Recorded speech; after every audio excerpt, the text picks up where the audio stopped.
Hello everyone, welcome to journalist Mano. நான் மானசா. இந்த வீடியோவில் நாம் நித்தியமல்லி செடியை தான் பார்க்குறோம். இந்த நித்தியமல்லி பூக்கள் முல்லைப்பூ வகையை சார்ந்தது. இதை சந்தன முல்லை அப்படின்னும் அழைக்கிறாங்க. இதை இங்கிலீஷில் வின்டர் ஜாஸ்மின் அப்படின்னு சொல்கிறாங்க. இந்த நித்தியமல்லி பூக்கள் வருடம் முழுவதுமே பூக்கக்கூடிய ஒரு பூக்கள்ங்க. வருடம் முழுவதுமே பூக்களை கொடுத்து கொண்டே இருக்கக்கூடிய பூச்செடிகளில் நித்தியமல்லி பூச்செடியும் ஒன்று. இந்த பூக்களை பார்க்கறதுக்கு முல்லை மற்றும் மல்லி ரெண்டுமே சேர்ந்தது போல இருக்கக்கூடியது.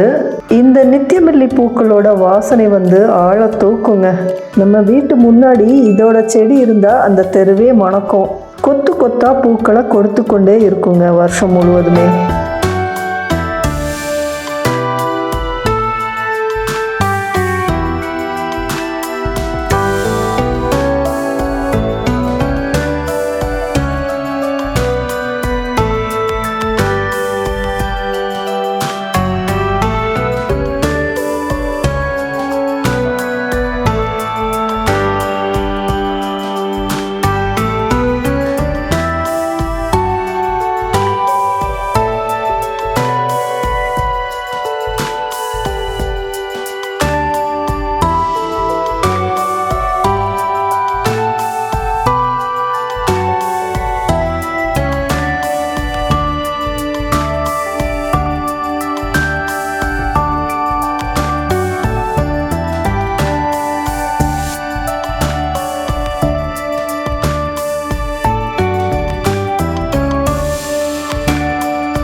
பொதுவாக இந்த நித்தியமல்லி பூச்செடிகளை செடியை வாங்கி வளர்க்கிறத விட பதியம் போட்டு வளர்க்குறது தான் அதிகம்.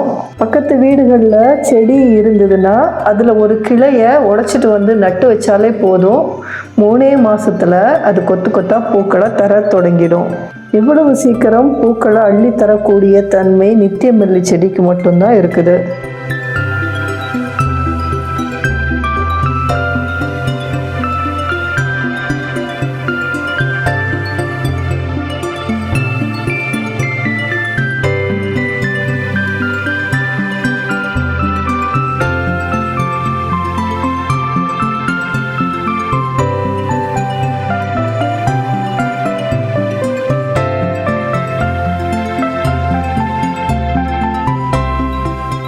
இந்த நித்தியமல்லி செடிகள் கொடி போல படர்ந்து விரிந்து வளரக்கூடியது. இந்த நித்தியமல்லிக்கு ஒரு பந்தல் போல போட்டு வச்சா சரசரமாக மூலமாக நம்ம பூக்களை அள்ளிட்டே இருக்கலாம்.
இந்த செடியில் வரக்கூடிய ஒரு சின்ன மைனஸ் என்னன்னா, ஒரு பச்சை கலரில் ஒரு புழுக்கள் இதில் வரும். சில நேரங்களில் அந்த புழுக்களை மட்டும் நம்ம அழிக்க வேண்டியது அவசியம். அது அதிகமாக இருக்காது. அந்த புழுக்களை ஒழிக்கிறதுக்கு நம்ம பெருசாக எதுவும் செய்ய தேவையில்லை. அந்த புழுக்கள் இருக்கக்கூடிய சின்ன இலைகள் அல்லது கொடிகளை மட்டும் வெட்டி தூக்கி எறிஞ்சாலே அது திருப்பி வராது. அதிகமாக இந்த பச்சை புழுக்கள் இலைகளெல்லாம் தின்னுருச்சுன்னா வேப்ப எண்ணெயை ஸ்ப்ரே செஞ்சால் போதும், புழுக்கள் வர்றதை தடுக்கலாம்.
இந்த நித்தியமல்லி செடிகளுக்கு தினந்தோறும் தண்ணீர் கண்டிப்பாக கொடுக்கணும். அதுபோல் சரியான அளவு சூரிய வெளிச்சமும் போதிய தண்ணீரும் இருந்தாலே போதும், நமக்கு மூலமாக எவ்வளவோ பூக்களை நமக்கு கொடுத்துட்டே இருக்கும்.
இந்த செடிக்கு ஊட்டச்சத்து கொடுத்தா இன்னும் நிறைய பூக்களை பூக்கும். இதுக்கு ஒரு நல்ல ஊட்டச்சத்து உரமாக இருக்கிறது கடலை புண்ணாக்கு.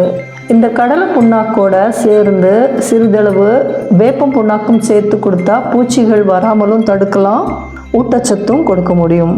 இதை வாங்கி போட முடியாதவங்க ஒரு கைப்பிடி அளவு கடலையை ஊற வச்சு அதை காலையில் மிக்சியில் போட்டு அரைச்சி அதோடு சேர்த்து கொஞ்சம் வேப்ப இலையும் சேர்த்து நைஸாக அரைச்சிக்கோங்க. இதை தண்ணீரில் கரைச்சி உரமாக கொடுங்க, அவ்வளோதான். செடிகளெல்லாம் செழித்து வளரும், அதுபோல் பூக்களையும் நிறைய கொடுக்கும். மற்றபடி இதுக்கு எந்த உரமும் போட தேவையில்லை. அதுபோல் அரிசி கழுவிய தண்ணீர், அதுக்கப்புறம் காய்கறி கழிவுகள், பழக்கழிவுகள், அதோட தோல் எல்லாத்தையும் ஊற வச்சு கொடுத்தா போதும். அதுபோல் புளித்த மோர், இந்த புளிச்ச இட்லி மாவு, புளிச்ச கஞ்சி தண்ணி, இது எல்லாத்தையும் இதற்கு உரமாக கொடுக்கலாம். இப்படி செஞ்சுட்டு வந்தாலே செடியும் பளிச்சுன்னு பளபளன்னு வளரும், பூக்களையும் அள்ளி கொடுக்கும்.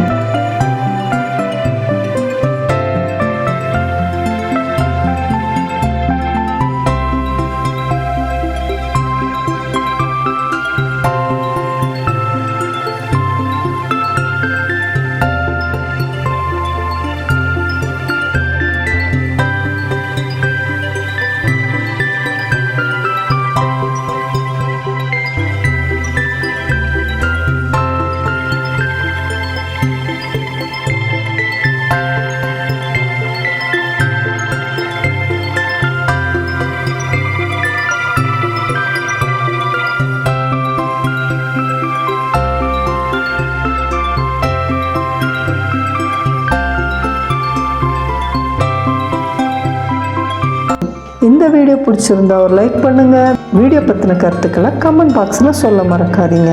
வீடியோ உங்கள் ஃப்ரெண்ட்ஸ் அண்ட் ரிலேட்டிவ்ஸ்க்கு அனுப்பி விடுங்க. தேங்க்யூ ஃபார் வாட்சிங்.